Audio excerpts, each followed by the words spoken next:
Hello and welcome to My Mom's Basement, presented by 3Chi and Barstool Sports, and the first ever What If recap. It's Robbie and Clem. We are not here with KFC. He will join next week, or at least the week after. We're going to get KFC part of these things because he did watch What If, and I think he was as fond of it as we were. At least I think Clem was fond of it as well. I really enjoyed it. I thought it was a great cartoon. And what this made me think more than anything, Clem, was man, I wish this was around when I was a kid. I was like, this would be Yep. so up my alley if I were a kid. It would be so like I'd be and I know I'd be drawing the characters every week, drawing my own what ifs, predicting stuff.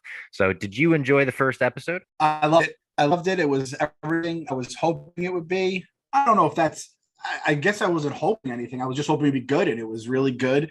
And like you said, like if you're a kid, it's a quality cartoon. But as an older fan, I know they're going to be able to use cartoons if they ever need to like fill in the. Hey AJ, what's up, buddy? What did you think of What If? Yep, his mommy's coming down to get him. I told you, Bob, we were going to have kids coming into the basement. Right um, on cue. Yeah, right on cue. You can't make it up. But I just love that. I think you had said where the Marvel TV shows, we would be able to kind of fill in some blanks, do mini little stories and stuff like that.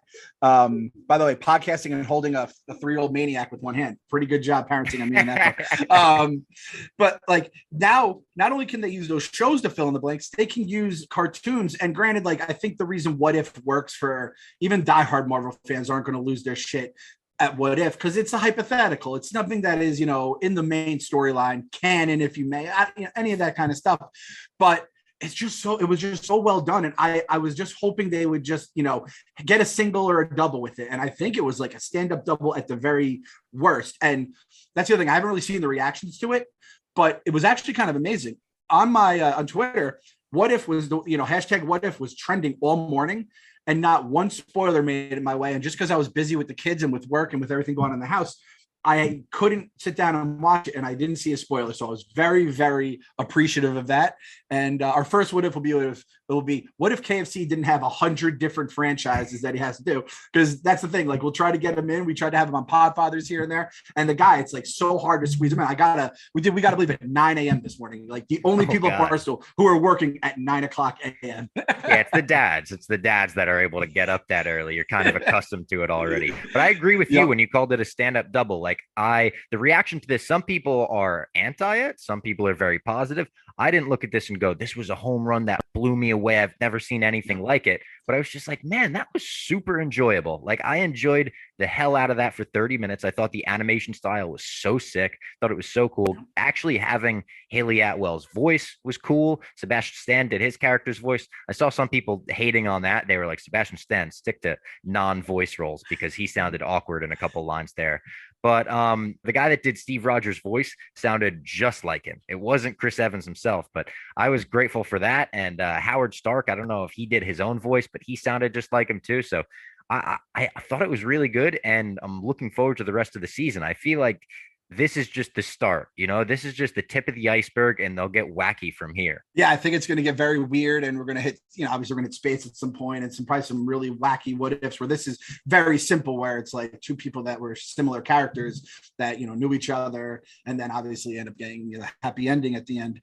But I think this is also pretty important for Marvel in that to have a cartoon be able to hit, and if it resonates with the fan base, not only just for like again the stuff I said in terms of bringing the comic books to life and filling in some holes, but I like you imagine print has not been probably doing too well for a while, and the diehards are going to be there, and even kids and young ones, they're going to get it passed down from past generations or just read about it. I remember I had a family friend who was into the X-Men. That's who got me into comic books in general.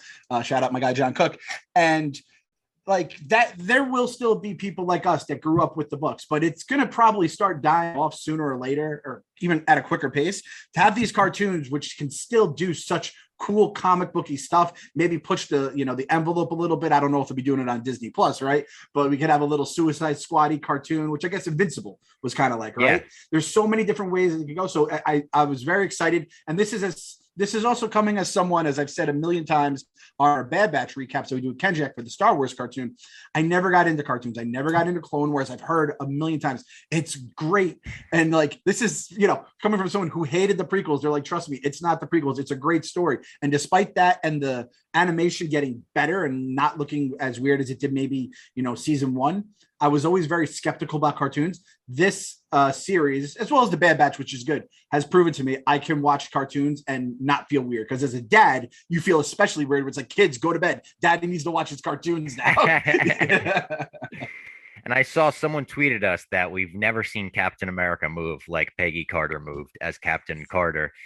And I gotta admit, it might be true. I mean, this show is pretty violent. They showed her like smashing people up with the shield, throwing grenades into windows, guns getting fired. Like they kind of went for it in an MCU way. It didn't feel like a kidified Disney version of the MCU as much as it did just like a cartoon version of it. Yeah, exactly. And I appreciated that too, because it's like when you have cartoons, you think of like the Flintstones and stuff like that. Great in their own right, but comic books, you need to have like actual fights and not just like the Wile E. Coyote falling down and on like a stick of dynamite or something like that and blowing up. And it felt like real. It felt, when she's throwing the weights and talking about Hitler's, I wish it was for Hitler's head. You could like feel that she's like picking up these weights. It didn't seem like absurd. And there was a question that I had seen someone tag me in, and I responded to it.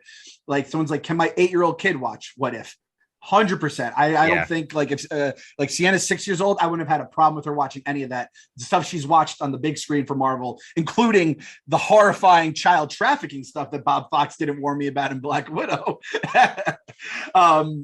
You can have your kids watch it with you. It's not going to be, I can't foresee anything being like that basically on Disney Plus, unless it's pretty clear from the jump that it's going to be a little bit more of a mature cartoon. Yeah, absolutely. This, if you want to watch it with your kids, go for it. We can get right into it. I told Clem before we started, we're going to go through the episode, not as detailed as we generally go through these Marvel shows because it is a cartoon and it kind of follows the similar story structure of the first Avenger. There's not as much to break down, but we start off with an intro from The Watcher, who I think will just be the narrator of this series. It's Jeffrey Wright, a great voice. I'm excited to see him as Commissioner Gordon in the new Batman movie. He's kind of another one. If you count this as MCU, he's MCU and DC with Commissioner Gordon and The Watcher. But he says he can't interfere, but, sometimes things happen in the universe and a branch falls off. So in this branch, Peggy Carter decides as Steve Rogers is going into the super soldier serum transformer, whatever you want to call that thing, she decides she's not going to go back into the booth. She's a little more assertive. She's like, nope, I think I'll stay right here. And because of that, when the whole explosion happens with the guy with the explosions in his pockets and then the gunfire and all that, it winds up being that Captain Carter has to go inside the super soldier transformer because Steve Rogers is injured. They're like, we got to do this right now. She's like, fuck it. She takes her jacket off. She goes inside the transformer and it boosts her up into a super soldier. Pretty cool animation. Howard Stark looked exactly like Howard Stark. The other guy kind of just looked like Steve Martin the whole time. I thought he was just Steve Martin. And Cap winds up becoming the Hydra Stomper. We see this a little later, but Howard Stark basically makes Captain America into his own like Iron Man. I mean, if that wasn't made for the Basement Boys, what is, right? Don't got my guy Tony, but I have his pops. We have Iron Man showing up, but as Steve Rogers, very cool. I love that. Was always my favorite things about the What If comics is like the other parts that of the universe that was familiar, but it had to change as well. Instead of the big what if, where in this case, it's Agent Carter instead of Captain America, Steve Rogers doing it. The Watcher. I always think of the Dr. Dre song. I don't know who's heard that in 2001. I almost want to hear that as his theme song. When they did the opening, I was kind of hoping the entire opening, but animated. That probably would have cost a shitload of money if they just sick.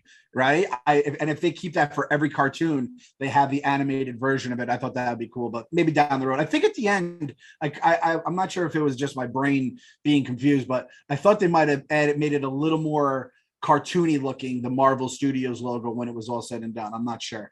Again, that's a free idea for Feige right there. They should animate that. Long-time listener, Kevin Feige, and I love the people who double dip from DC to Marvel. Like, man, I can't imagine what that bank account looks like every single time something plays. Other thing too, I love how the thing I liked about this, and it didn't really get deep into it, obviously, but this what if being around World War II, obviously, I'm a big what ifs guy. There's a history what if subreddit that I subscribed to recently, and it's pretty cool. And they just give like, what if Hitler didn't invade Russia? And there's very small, much smaller things that I wouldn't know about, but just big things. And everyone gives their kind of 2 cents on it. So I'm like, this show was made for my kind of weird brain. And Kevin has like the low-key nerdiest brain on the planet, which I heard there was a honkers match the other day against your mom. And I'm not going to say what happened because we don't spoil the dozen, even though it's already been played on Barstool. But I'm just going to say, it sounds like your mom, the new team came out looking all right so far. That's all I'm going to say. It was a bit of a championship hangover. I told Rudy, his wife is in me DMs. It's not over. All right. We're going to get him back. Now, let me say this. The one thing I got very offended by this, if I heard this correctly, in the what if, they said Cap made the ultimate sacrifice to save the universe. Yeah. Really? Yeah. Really? Yeah. Really? Really? Captain America made the ultimate sacrifice. Let me go over to that game. Let's see. Ultimate sacrifice. What's the biggest thing a living being can sacrifice? He went back in time and had sex a bunch of times, I'm sure, and had a nice dance, got old and lived a full life. No, that's not the sacrifice they're talking about. They're talking about when he went into the ice and Captain America won. He thought he was sacrificing his life.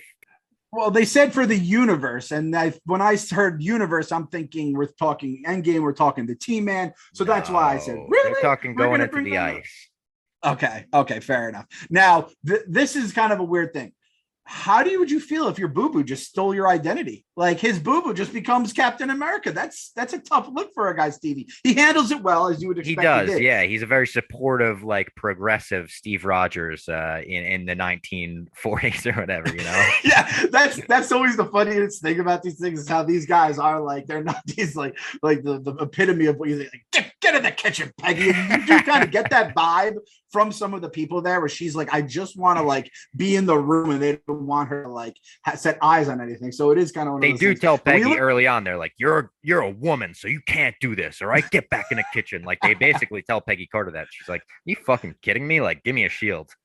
Give me his goddamn shield. Exactly. Now, if you look at, before you guys go to bed tonight, you look at wife and say, what if she was just a straight up just become like the UFC guy for Barstool? Her and Conor McGregor are BFFs.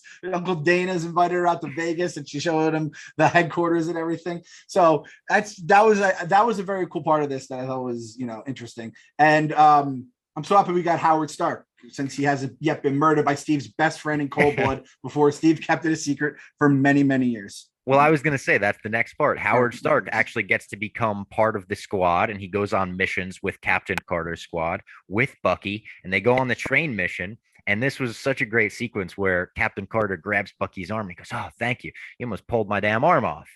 It's like, I love that. The Leo pointing at the screen. Oh, gotcha. Winter Soldier reference.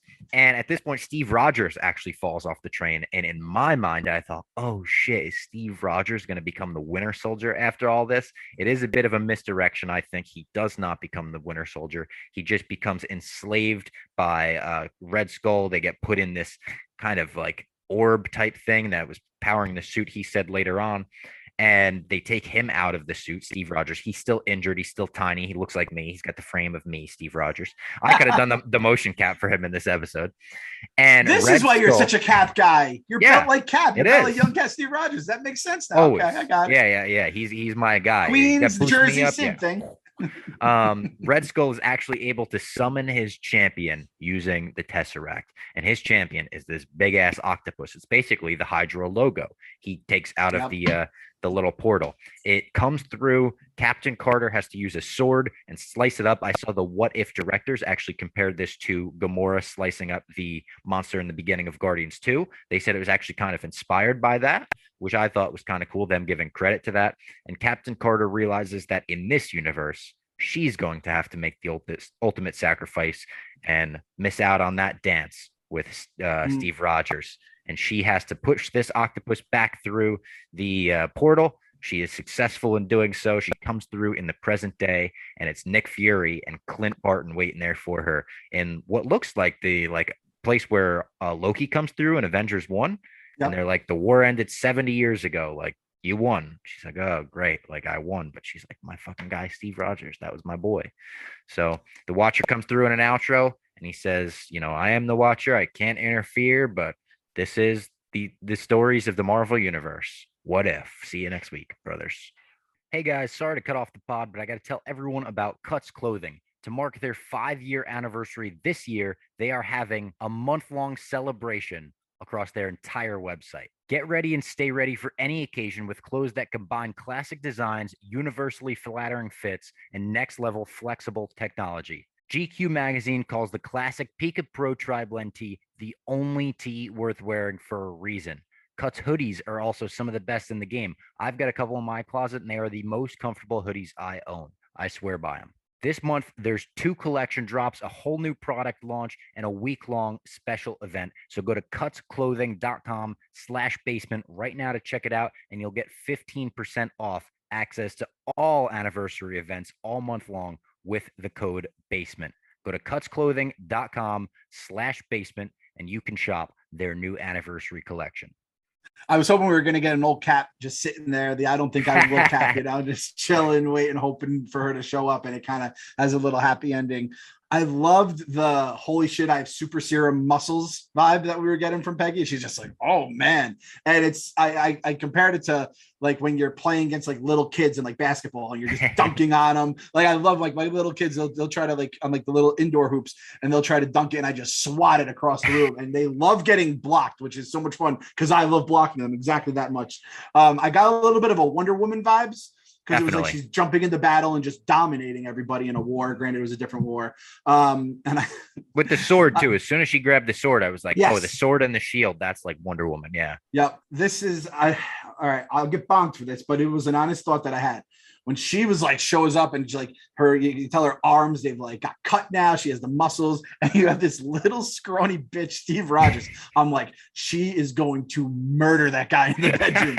Like he is going to be dust. Be like the power bomb picture.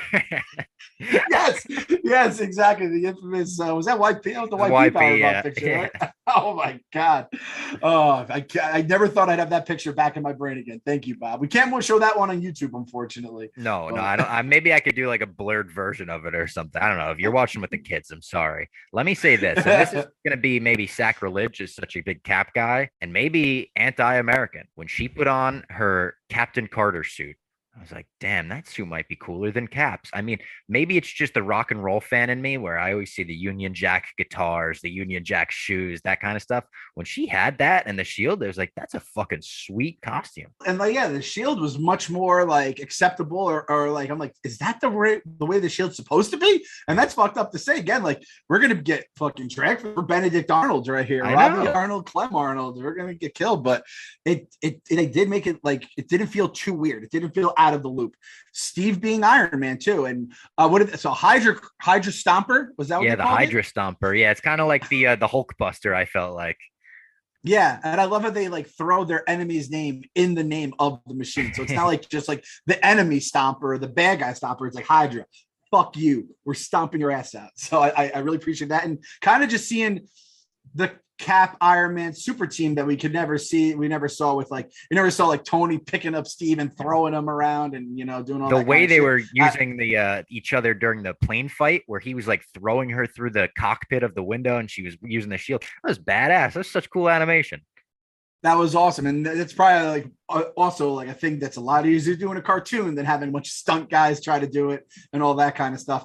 That train too. I saw that train. I was like, this is bad juju. Don't like this. And I thought we were going to have Steve Rogers. If Steve Rogers became the Winter Soldier, would that have broken? Because I was thinking, I'm like, Rob is watching this somewhere across the state right now, and I was very worried about your like mental health going. I think it would have been cool. I was kind of down for it. Like I was watching with my girlfriend. I was like, oh shit, I think he's gonna become the fucking Winter Soldier. But I was thinking he's so frail that I was like, are they gonna have to make like both of his arms gonna jacked and he look like SpongeBob when he gets the inflatable arms and he just like blows them up? I don't know. They would have just like murdered him. They would have just killed him. Like, this guy's worthless. He's fucking nothing. They don't even know he jumped on the grenade, which is the one thing I will always give Steve Rogers his whole life, or at least jumping on the grenade. That, by the way, never went off. It's just what it was. Yeah, well, it was the thought that counts, Clem. The thought that counts. I didn't see the critiques on Bucky, but he was kind of just cracking wise left and right. He wasn't even just telling jokes; he was cracking wise. What I would say, it was like a lot of like and the 40s jokes where he's like, it's like a can of sardines in here, like the old school stuff where you're like, all right, yeah, we get it. It's a timepiece, yeah.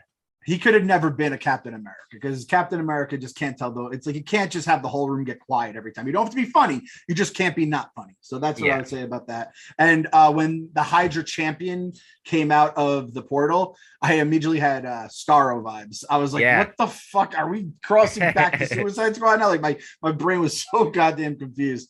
But the question that we're all going to ask when it's all said and done, is Peggy Carter the better Captain, super serum captain? I don't know why I want to say Captain America. Bob, people are talking right now. It's tough because listen, here's what I'm gonna say. It might be It might be an Anakin and Obi-Wan situation. And I'm saying she's Anakin and Captain America is Obi-Wan, where Steve Rogers, it's all about the hard work. And Peggy Carter, it seems to be pure talent, pure skill. It's like all coming to her very easily. She's a little more comfortable in this role. But I don't know if she would be worthy in the end. She's a little more full of herself. She's a little more happy to be beating up the enemies. I think maybe Steve Rogers is the only one that could get Mjolnir in the end. I was going to say, if she can't pick up Mjolnir, that is an X factor. And yeah, it's all fine and good when you're facing Hydra here and there. But once the team man and he starts raining down aliens on your ass, that's a whole different ballgame. And hey, she clearly she sacrifices, she puts it on the line for the team. She's like Greg Jennings with a broken leg. She's fucking Darren Sharper wouldn't have a chance to get Agent Carter. But I just I'm just fucking with you, Bob. I wanted to see you squirm a little. So as soon as I saw that tweet come in, I'm like, right in my notes, make Bob squirm as you ask if Agent Carter is better than Captain America. I'm cornered here. I am in a corner, but like, listen, I can squirm my way out of the corner. We're going to probably see Agent Carter come back in future episodes, right? That's kind of the vibe you got by the ending of this. It does feel like there's going to be something in that realm. Fuck. I mean, if we had seen this before Loki, I would have been like, is that Agent Carter right there? Because remember, we spotted her in the back, and it's like, is she, just in her civilian clothes and stuff like that? We did get a question from Ben. He said, will the what if variants be able to show up in future multiverse projects? Like, does a multiverse exist where we get to see Captain America and Captain Carter maybe in live action? I actually do think that's a possibility. Like, if people really like Captain Carter that much, we know Haley Atwell is very friendly with Disney still. I don't see why that couldn't happen. I hope they leave the door open for anything, or are at least like pitching potential ideas on that goddamn whiteboard. It's somewhere on the whiteboard. It's not like by far a big headline or right in the middle, but it's kind of like it's not even attached to the big whiteboard. It's kind of like its own separate mobile whiteboard, and it's like future ideas, and it's on there. It's on there. It's not like a definite by any means, but it's on there. This show, I feel like, can be like a test audience. Like, take the ones that people love the most, and then you could bring them to live action, and then it could be even more of like oh my God, we're seeing the things we loved from What If, and instead of we're seeing the things we love from the comics or the movies. Like, they could actually spin it and flip it on its head.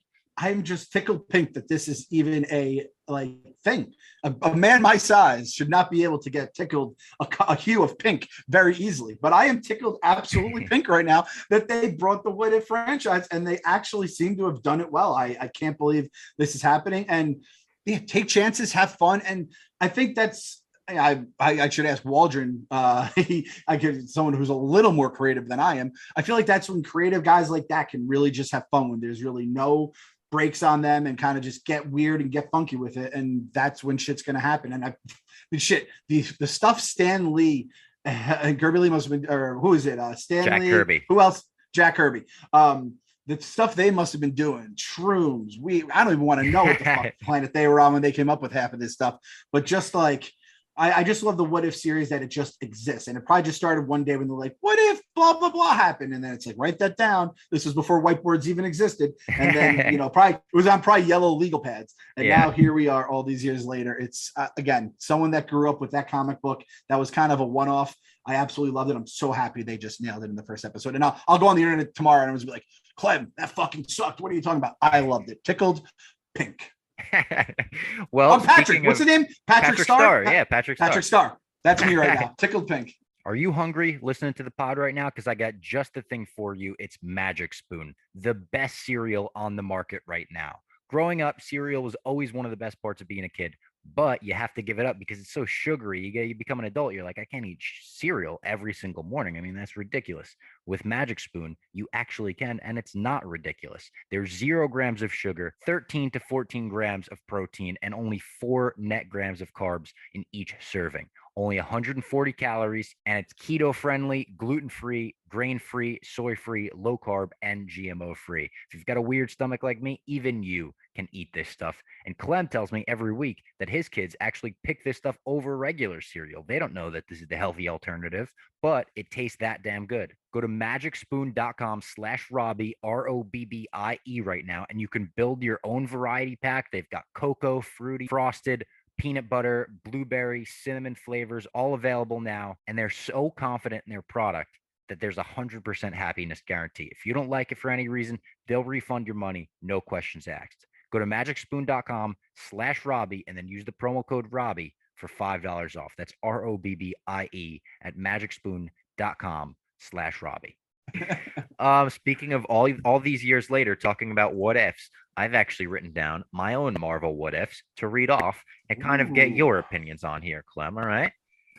What if the Avengers never broke up? What if Steve Rogers agreed with Tony Stark, or Tony Stark agreed with Steve Rogers, and they all were just a band against or with the government? That is a great what if. That is a 10 out of 10 what if we're going to give you. No, excuse me. We don't say 10 out of 10. You don't It's say a 5 balls. It's 5 balls. We talk about balls. We're on the ball scale here. We know that in the basement. That's 5 balls idea because I think about it every single day of my life, twice when I'm watching Endgame. And that scene when Tony rips his heart out and gives it to Cap, that's what I always think. I'm like, what would have happened? That has to be a thing sooner or later. That could be like a fucking movie if they want to do it. But I really, that would probably be my number one what if. So I mean, are they better prepared for the attack that comes in, the Thanos attack? Do they see it coming better? Do they get the jump on them? I kind of have a related one there. I'm gonna just add on to that. What in that fucking thing? What if Thanos never comes, but it somehow unlocks a Kang variant to fuck? Like it's another big bad that comes out of it. And it's like, hey, I got good news and bad news. Good news, the T-Man ain't coming. He's just chilling fucking in the garden, in that field, making his porridge. Yeah. But bad news, you got Galactus coming to eat your ass now. So I think we could do some fun shit with that. That would be cool. Another Endgame what if. What if Hawkeye died on Vormir instead of Natasha? We know that Hawkeye was such a massive part of that final battle, bringing the gauntlet across the field, right? Kind of like playing football with it. What if Natasha was able to survive? I mean, in that case, would she be able to get the gauntlet to the truck, saving Iron Man? He wouldn't have to do the sacrifice in that case. Would the final battle go differently if she was the one that came back? Cap dies, but Iron Man survives in this thing. Maybe now, Cap has to sacrifice himself. Yeah. This is where I get all fucked up on all this because then it's like, well, is this outside of the Doctor Strange one? Did he see all of the possibilities, or was that just he kind of got like they kind of hit the cancel button once he got to like 4 million and blah blah blah 65 because they were just like, hey, I feel like he probably could have done 1 billion more, right? You figure there's all these different possibilities for a 5-year gap. But I kind of like the idea of them doing it and just Natasha just fucks everything up just because them and Black Widow are battling in court right now. I think it'd be hilarious if they just sewer the Black Widow character and just completely murder her. They're like no, yep, she would have fucked it up. We're actually going to get Black Widow what if, I believe. Like she's going to be like the only Avenger to have survived like a post-apocalyptic war or something. And I saw the character art for her. She looks badass. She's got like armor on and stuff. It's cool. Is that the zombie one? I don't know if it is. I know it's like one of the later episodes. They said it's one of the last episodes of the season. I would love it if they just straight up made this one that you're talking about, and then she ends up getting the gauntlet, snaps away the entire universe, and then it's just like, what a bitch, man! What a bitch that she is. I hate Black Widow. So greedy. Mickey Mouse comes out of nowhere, like he comes out of a portal, like I agree. She was greedy. Give me $30 million, or I'm snapping you all away. I got That's another, ugly, by the way. That's a very ugly. But thing I will say, the notable thing, I read this. It's between her and Disney, and Marvel is very much on her side. So at least like Mm. Marvel and her are still tight. They're like kind of like, yeah, Disney kind of owes her the money that she deserves. Whatever. We're on your side too, ScarJo. Yeah, we're Yeah, with you. if you have a gripe, could have had a better movie. That was on the people who wrote that. I will say that as well. If it was a better movie, I think it would have been all right. But yeah, there is a pandemic, but at the same point, fuck Disney. Yeah. Another end game related what if for you. What if that rat never stepped on the button and brought Scott Lang out of that truck, out of the quantum realm? We know the answer, Bob. Half the universe is gone and ain't coming back. That's simple. That rat was an MVP candidate. I think he was Yeah. fifth on my MVP ballot I made after Endgame. I did a draft most underrated character with those guys at the direct, and he was my third most underrated. He's my third round pick.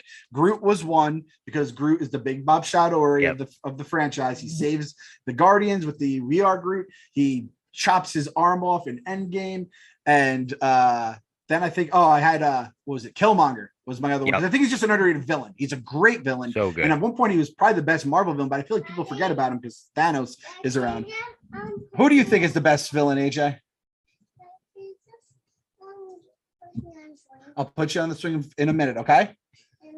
The rat was my third because he saves the entire world. He saves half the universe with one blind step of a button. So Bob, you keep throwing me Infinity War and Endgame what ifs, you're gonna have my attention. That could be its own like mini series or season, like the Book of Boba Fett, the Book of Infinity War, and it's just all the what ifs from all that stuff.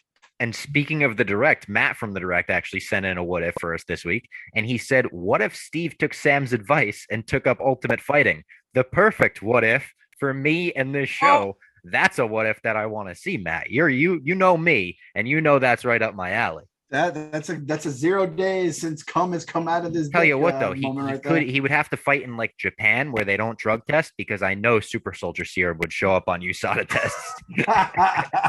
Oh man, I actually had a thought about that. Like, what would you do if you got super serum? Like, would you just like just think of that first like day where you're just beating the shit? Like I always think of the Spider-Man when he wakes up that one morning and he's jacked and he has the heightened senses and everything. And I'm like, man, that would just be so awesome. All right, and now here's a real life what if for you, Clem. For right straight from my brain this morning. I woke up with it, and to be honest, it scared me. I scared myself with this what if, but I'm just gonna say it. What if Kevin Feige was in charge of DC and we got Zack Snyder's Avengers? Whoa, that's a mind blow. I haven't had those in a while. No more. The lack of Loki has caused my brain not to get like put into knots. Wow. I'll tell you what, we'd have one all-time classic Superman movie. We'd have like a new one. And then, I mean, Batman, he would get, I have two kids right now. I don't know where their mother is. She better better have a good excuse. Yeah, say hi to Robbie.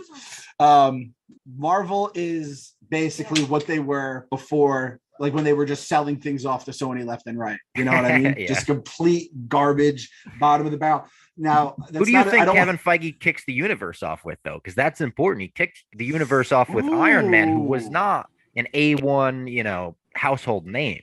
So does he do like the Flash? That was my first thought, was the Flash, where it's a guy but not tier one guy, right? So him or maybe Green Lantern, because I always thought Green Lantern, like, so comparing like WWF to WCW, like we do from time to time here, like I feel like the big Superman, Batman, that was your flair, right? And those are the big names, and Sting. Whereas there's like sometimes there was like the essence of WCW, and it was like the next guys on the card, the guys that were fighting for the United States Championship and shit like that. The Chris Jericho's, right? Yes, exactly. Once Jericho went to WWF, once Jericho came over, I was like, it's over. It's a wrap. Because if they can't keep that guy, they're not keeping anyone that has like a star that is bright enough to fill the fucking void there at WCW. So I think, so if you say the Flash, I'll say Green Lantern. And I like, is it honestly that simple where you do like a snap and it flips? Probably not, because who knows the people at Warner Brothers versus the people at Disney that kind of just let him do his thing. Because I feel like it comes from the top down. Like same with us. The reason Barstool succeeds is because Dave Portnoy is crazier than any motherfucker in this company. So you can basically get away with whatever as long as you're not stupid. You can basically do whatever because Dave does whatever the fuck he wants, right? So I think it kind of carries over to that. I'm also going to make this very clear. I am not talking shit about the Snyder cut or whatever the fuck you want to call it, because I know Snyder fans are fucking crazy. So this is not a fucking shot thrown at their boys' direction. I'm just saying Kevin Feige needs to be in charge. It's kind of like when the WWF had their rise with Vince Russo as the head writer, right? Or just Vince McMahon just as the head honcho there. Without those guys, it just ain't the same. And I think Kevin Feige is that important to the Marvel success. What do you think? I would agree. I would say seeing what Zack Snyder would do with the Avengers would just be fascinating but I don't want to take away what we have. Like, I just want to see what he would do with them and how dark and bad he would make it. Listen, we can move on from that. Listen, that's all I'll say about the Snyder Cut, but I would be very, very, very interested in seeing what he would do with the Avengers. I'm going to make, you know how it's like kind of all the, like you change one little part of this universe, the butterfly, like everything else changes. Ready? DC is the Marvel is the DC, but in some weird, like there's like, because DC doesn't really have maybe the amount of like well-known superheroes, there is like a little bit of a void that needs to be filled. And Spawn becomes a fucking blockbuster, like something you can't even imagine. It's basically like DC's top or like live action Invincible. If they never did a cartoon and did that or something. Yep. I will throw that in as kind of the weird thing that no one could have saw coming from all this. Now, we've also got some Barstool what ifs sent in by the listeners. These are fun ones too.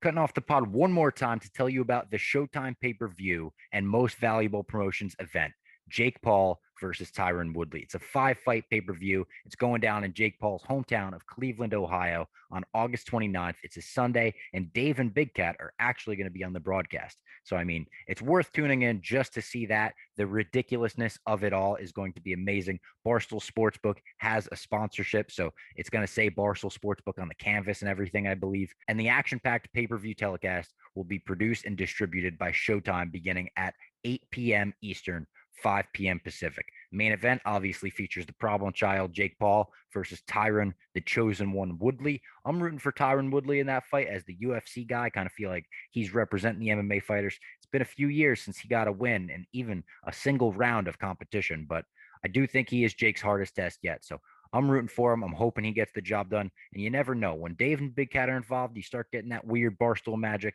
Anything can happen, I think. Tickets are on sale now and can be purchased at rocketmortgagefieldhouse.com. And you can also order the pay-per-view at showtime.com/pay-per-view and watch the event live on any supported device. Obviously, it'll be on all major cable, satellite, and telco pay-per-view providers for $59.99 on the night of the fight. But if you want to reserve your spot now, go to showtime.com/pay-per-view and watch the event there.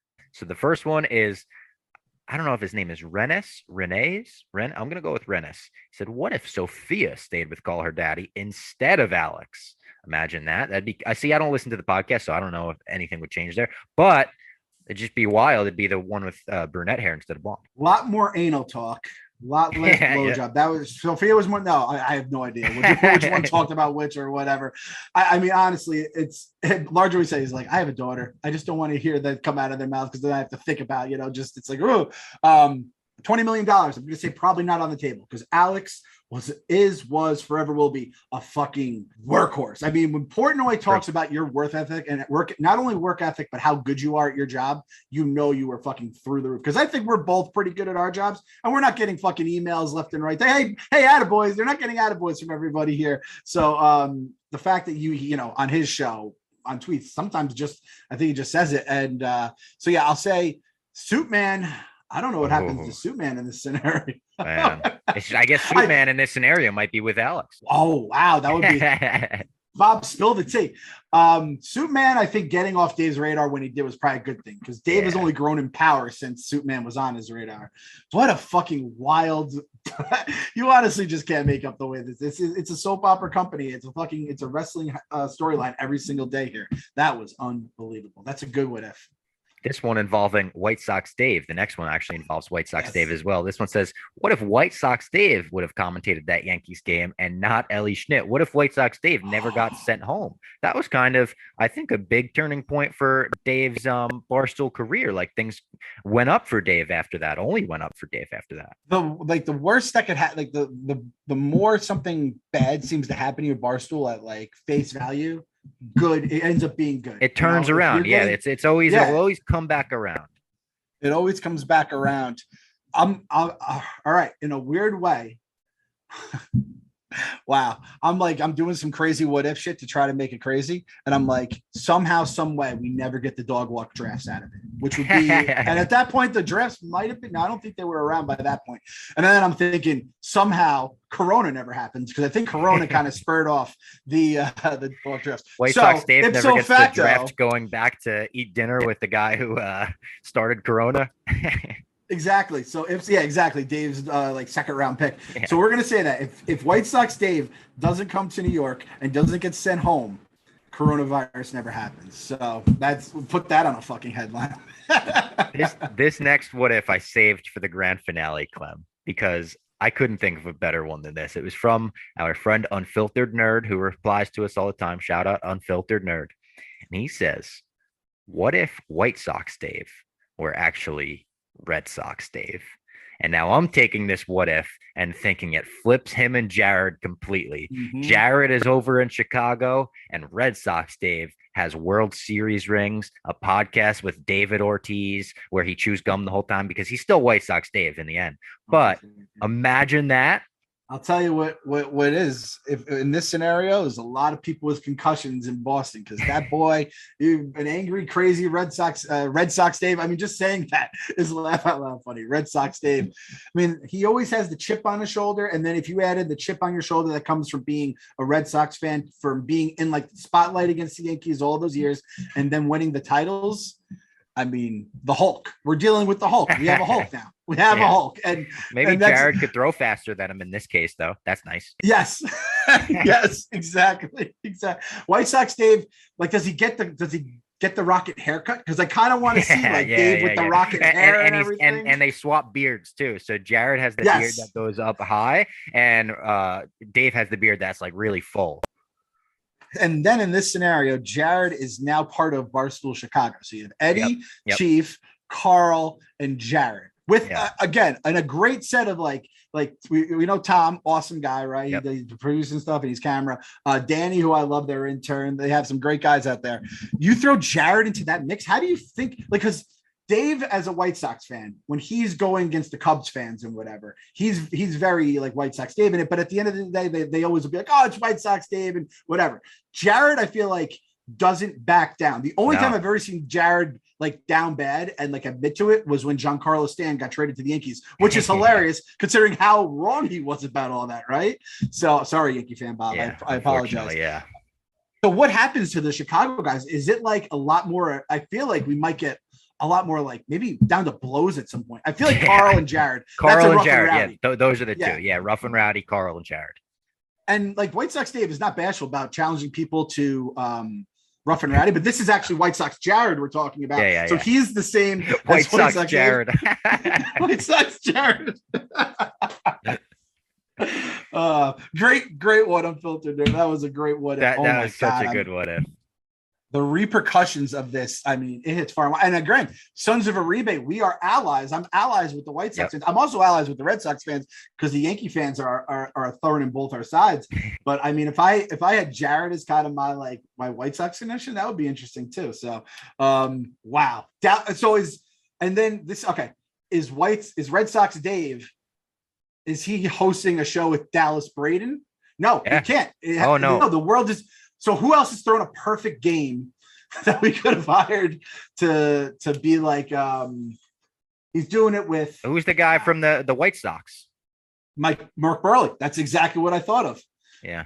That's canon. The fact we both thought of Yeah, Mark yeah. Burley at the same exact time. So in this scenario, Red Sox, and Red Sox Dave holds it over Yeah. White Sox Jared's head. Like, oh, I'll go ask Mark Burley how the World Series was back when we won it in 2005 or whatever. Yeah. What a what if? Oh, Jesus Christ. Oh man, great what ifs. Make sure you send them in for next week as well. Marvel what ifs, real life what ifs, Barstool what ifs, my mom's basement what ifs. Send them into the podcast. We'll read them off on the end. Yeah, write them Put in them in the the comments. comments. Like the video, subscribe to the channel if you haven't already, and if you haven't checked it out, watch our interview with Michael Waldron. We got him back on the podcast. This time we're talking wrestling with him. It was a great time. Talk wrestling, and it was like a good, how did you grow up with wrestling? Who were your favorite guys? A lot of old school talk, and it, like, as an older wrestling fan, like, it was just great to kind of like the glory days, you know what I mean? And we got into the Attitude Era and all that kind of stuff. So Watching scrambled pay-per-views, like, he's a real fan. We were talking scrambled porn and scrambled pay-per-views. So we were going right to the Barstool Degenerate section of the human brain. So yeah, definitely check it out. Even if you're not watching today, it's like if you've ever been a wrestling fan, you'll definitely enjoy this one with Waldron. And again, I wouldn't say we sucked his dick. We didn't even I don't want to say even jerked him off. I feel like we gave it a tug. Rubbed him a little. We gave him a tug. We gave him a few tugs. Yeah, We'll just give him a few tugs. Let's be honest. Other people may disagree. Say a little more than that. Yeah. Make sure you like the video, subscribe to the channel, leave your what ifs in the comments, and we will be back next week, hopefully, with Kevin Clancy. That's right. We're only going to read people that have subscribed and give a thumbs up. We can see who does what. Then if you leave the comment, we're going to make sure you check all 3 boxes, do that, and hopefully we'll be back with Kevin next week.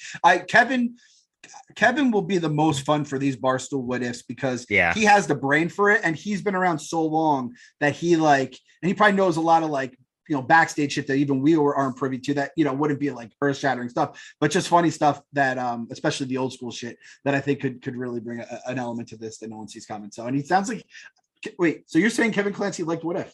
He did, yeah. He as soon as I logged on to the dozen matchup before we even started, he was like, Bob, I just finished what if. It was awesome. I loved it.